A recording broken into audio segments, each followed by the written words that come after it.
Hi guys, welcome back. In this lesson we're going to look at the jazz standard Autumn Leaves. Autumn Leaves is one of the best known of all jazz standards, and it's frequently called at jam sessions, so it's a good idea to learn and memorise these important chord changes. Usually played in the key of G minor, the tune follows a 32 measure AABC form and contains both major and minor 2-5-1s. The same 2-5-1s are repeated throughout, which makes the form easy to memorise and fun to play over. We're going to start off with some simple two-handed voicings so that we understand the chord changes and the harmonic movement, and we'll then create both a slow tempo ballad arrangement and also an up-tempo swing version for the second time through. So starting at the top of the form.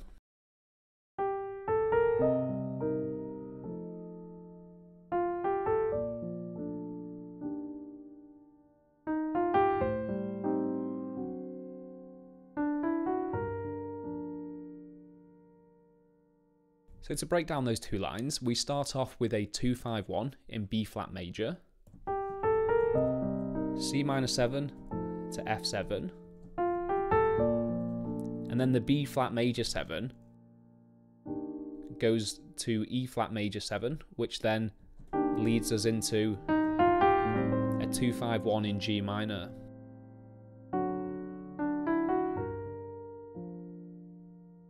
So G minor and B flat major are relative, so if we play the G minor scale, if we play that from B flat to B flat, you can see that it's the same notes.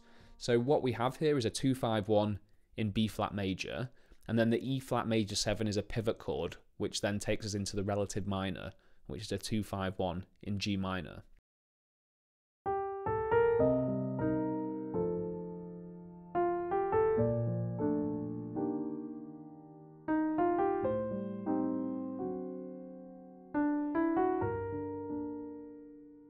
Then that section repeats.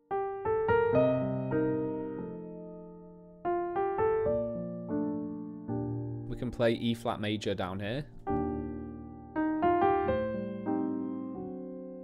And then we have a different ending. So going into the bridge now.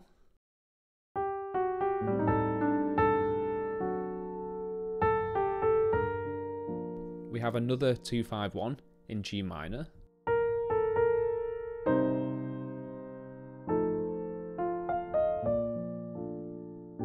And then another 2-5-1 in B flat major.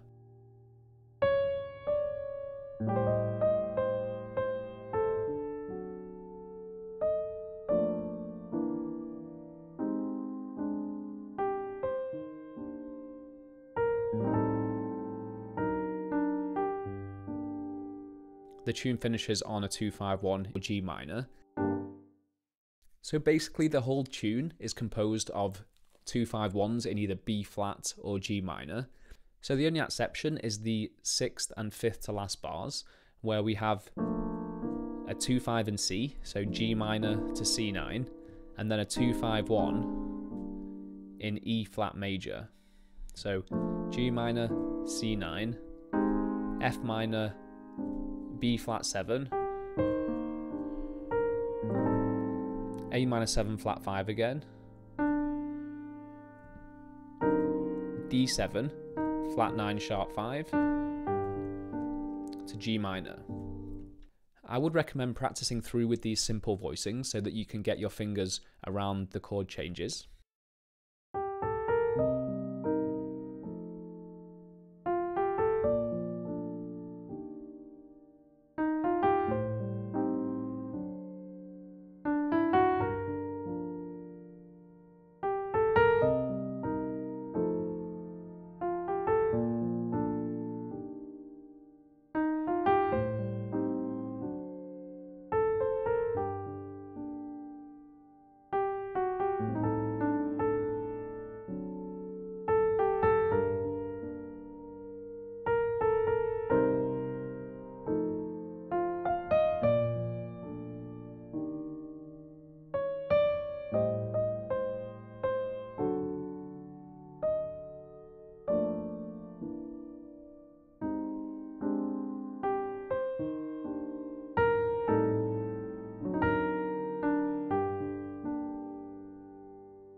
So now let's play through again and let's create more of a ballad arrangement. So we're going to play through in a rubato fashion, so that means we're not paying too much attention to the timing, and we're pulling and pushing on the melody, and also pulling and pushing on the length of the bars and the measures.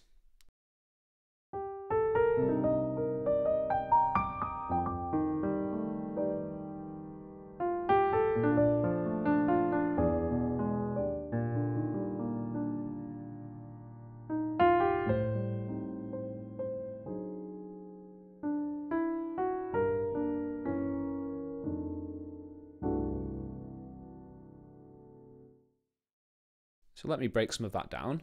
We start off with a C minor 9 voicing. So we've got root 5 and 9 in our left hand, then minor 3, 5, flat 7, and minor 3. And then we run up an E flat major 7 arpeggio. And then when we get to the E flat, we fall down and play a G major triad. And we play that over the chord tones of F7. So a G major triad over F7 is G13 sharp 11. So we have the root flat 7, the major triad gives us the 9, sharp 11 and 13. So what's nice about what we're doing here is we're playing the two parts of the upper structure about 2-3 octaves apart, and then bringing it together.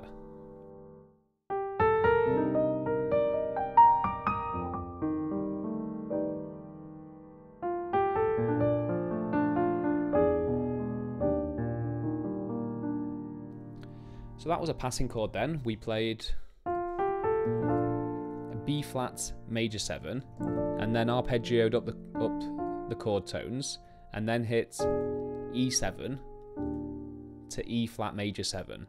So it's important to notice the internal movement in my right hand. We're going from B flat major 7 to E7, so we've got the flat 7 and the 3, and then to E flat major 7. So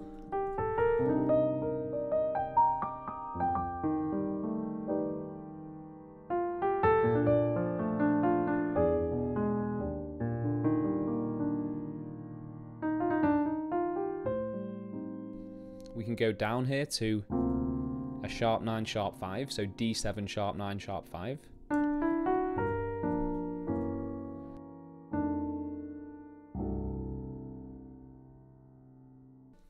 So that's a reharmonisation there. We played G minor 7 to G flat 7, which is like the tritone, and then to an F13, and then to a C major sharp 11. So I would advise practicing those 8 bars slowly, particularly this bit.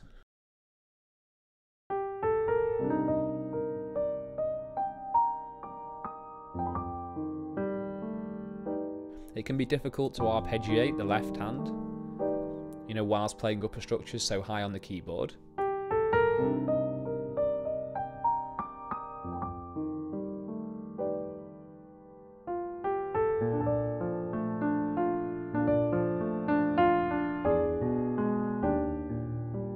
So we're arpeggiating root 5 major 3rd, root 5 major 3rd.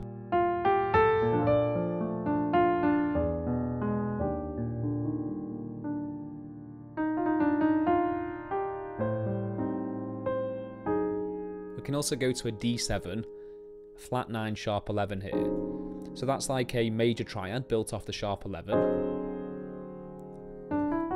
The 11 would be G, so the sharp 11 is G sharp, and that gives us sharp 11, flat 7 and flat 9. In its second inversion we then have C on the top, which is the melody.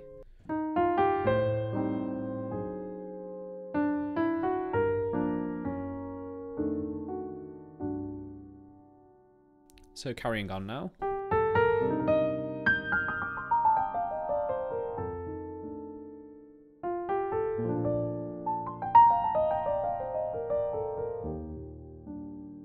So if you've listened to any versions of this tune, you will likely hear the melodic fills. So here we're just playing the C Dorian scale.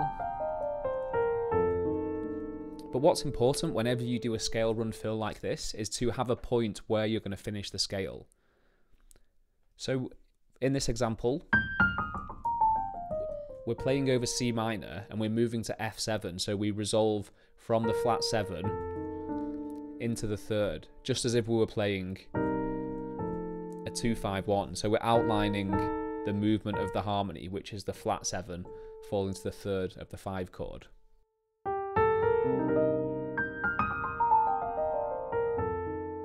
You can put the flat 9 in there as well. So this one is broken thirds. And again, we're resolving into the third of E flat major 7. We also played the 5th just before.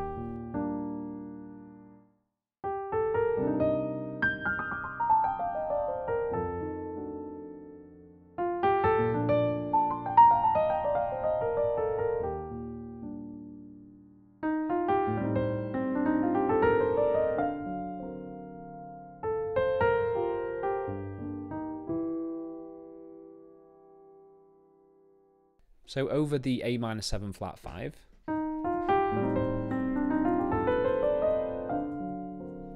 we played the Locrian natural 2, so that's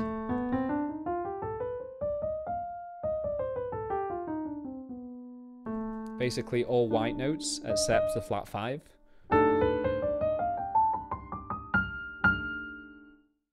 So that's from Melodic Minor Scale Harmony. Check out the lesson on the melodic minor modes for more information.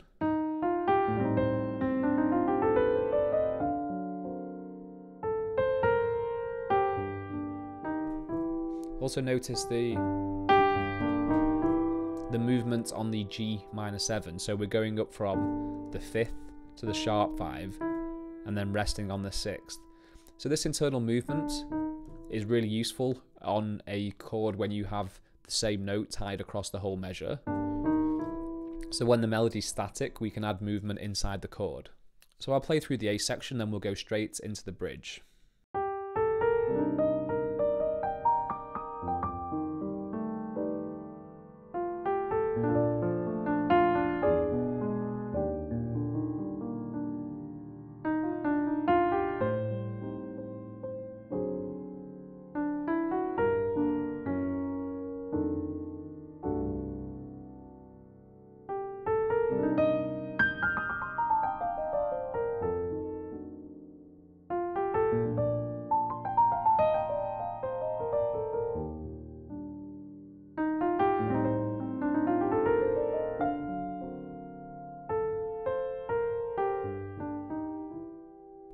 So going into the bridge now.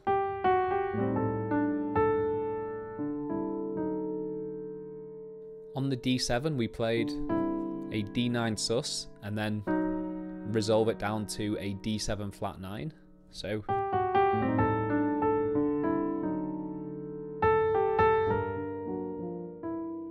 and so because on the D7 we have internal movement going downwards, it makes sense to carry this over to the G minor 7. So we actually play G minor major, then drop the major 7 to the minor 7, and then to the 6.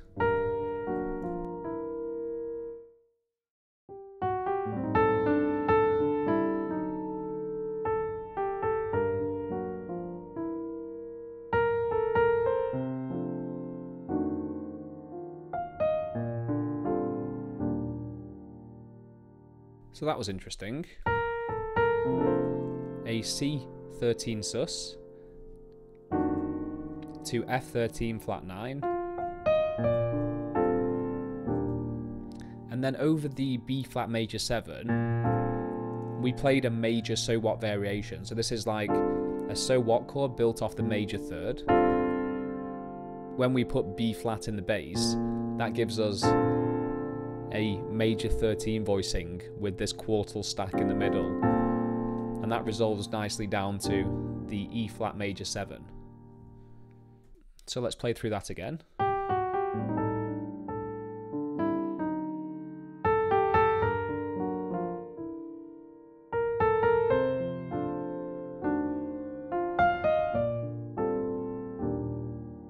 Moving on.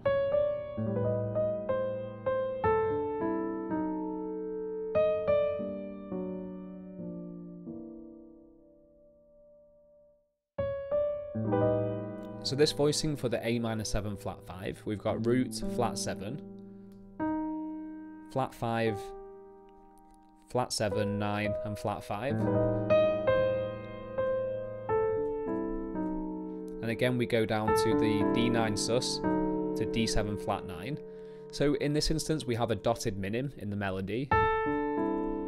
So we have a bit of space to fill, so that movement is useful.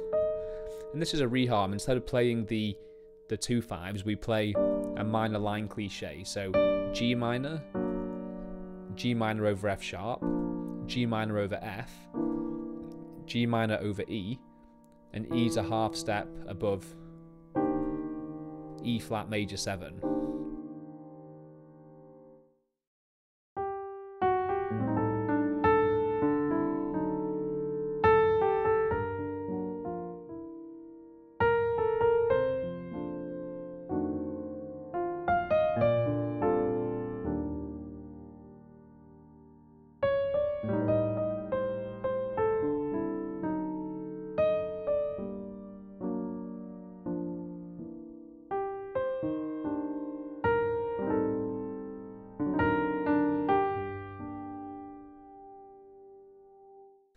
So I'll play through that for you so you can hear the ballad arrangement in its entirety.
Some of the voicings that we've already covered can be used for an upbeat feel, but it's important to understand the rhythmic placement of the melody when playing this tune at a faster tempo. So looking at the graphic, I've illustrated how the melody is played to achieve a swing feel. The first thing you'll notice is that the melody on the line below is now syncopated, with some of the melody notes falling on the offbeats. Something else that's important to understand is the anticipation of both the melody and the chords. Anticipation is when we either play the melody, chords, or both slightly sooner than originally written, and this gives your playing more momentum and a sense of forward motion. So if I play through the first line, you'll hear that it sounds very stiff and rigid.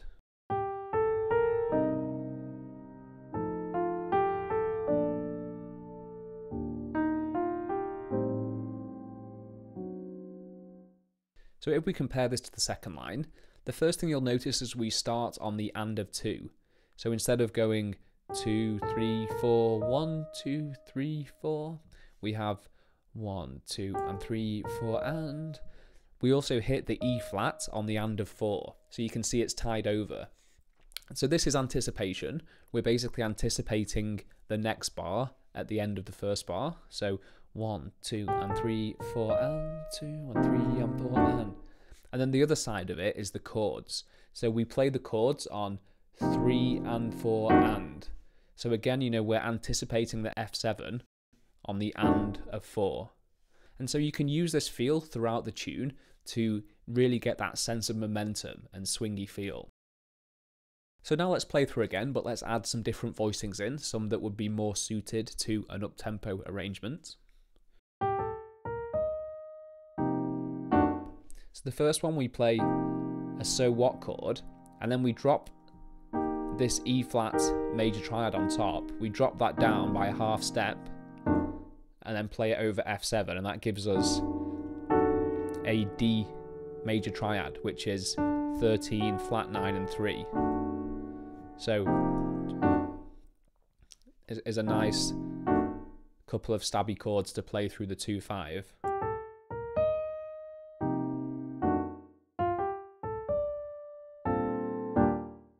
So again, the major so what variation, so a D minor so what built over B flat is a nice way to voice the next bar.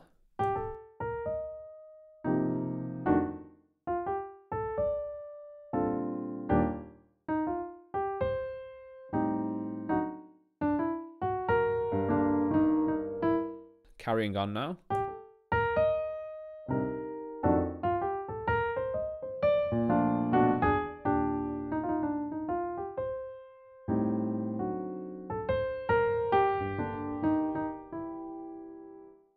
So to break some of that down, we played some bigger voicings. But what's going on there is exactly the same as this example. So you can see we have an E flat major triad here in its second inversion. Well, with this voicing, we have an E flat major triad here with the E flat doubled. And so just like we moved everything down a half step there, if we do it here, we get the same effect. So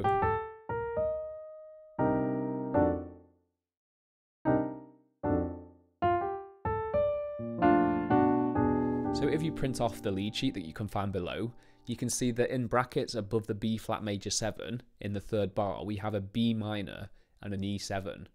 So the E7 acts as a passing chord going into the E flat major 7, but we can play all of these chords together. So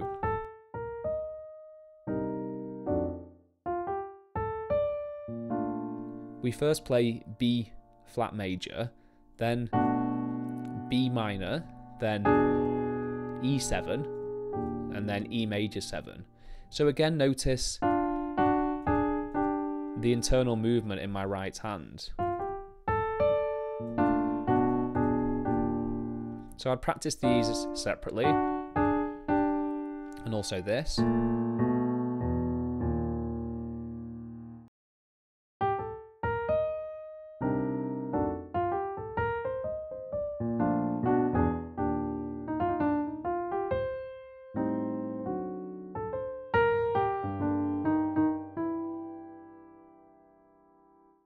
So I also played with the melody there. Instead of just going, I went. So do feel free to play around within the scale. So all that comes from, all of those notes, they come from G minor. So have a play around and see what kind of melodies you can come up with. So let's play through that and go straight into the bridge.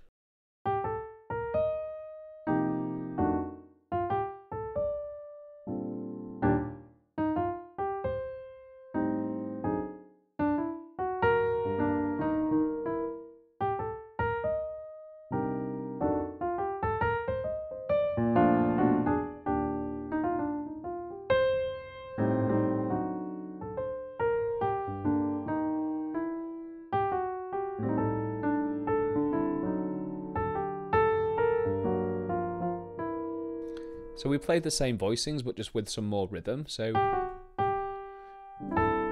the D9 sus to the D7 flat 9.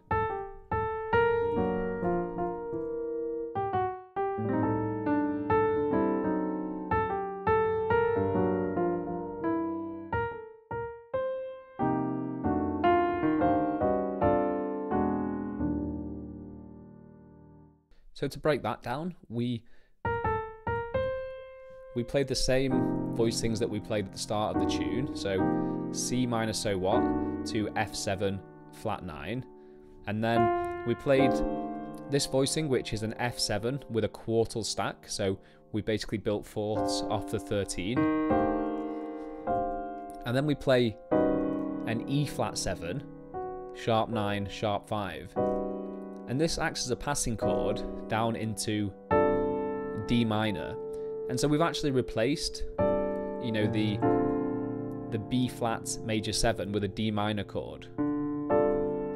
So this is a so what chord, but with the root doubled, which gives you an extra fourth on top.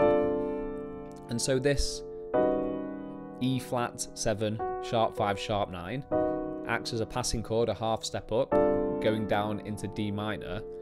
And then we have another passing chord, so this time E7, sharp 5, which takes us down to E flat major 7.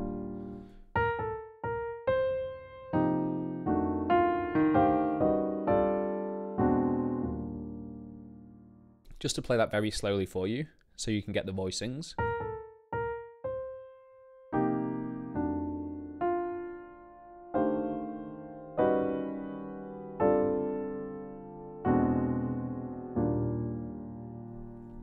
And now up to speed, and we'll carry on.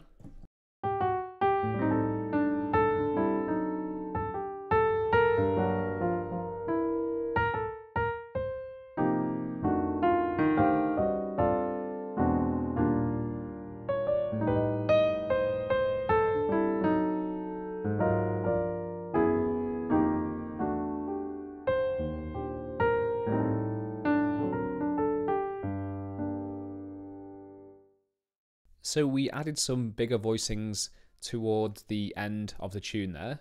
So let's run over those voicings. We played an A flat 7 to G minor 7, so that's a passing chord into G minor. You can see we've got the root flat 7, 13, 9, and the 5. Then to G minor 7, and then instead of going to C7, we play the tritone, which is F sharp 7. But we don't have the third, we have the suspended fourth, so it's kind of like a F sharp sus voicing, and then the same over F. So we just move this chromatically down. And so instead of B flat 7, we're playing E7 sus.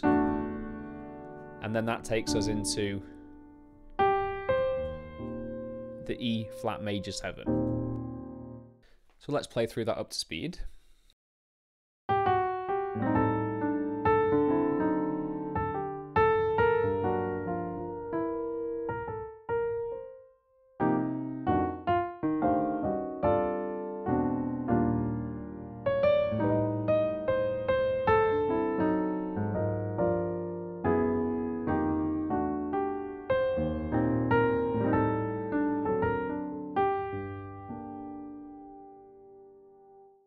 So I'll play through the whole arrangement so you can hear it all together.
So guys, I hope you found that lesson useful, and if you do have any questions, just drop it in the comment box below.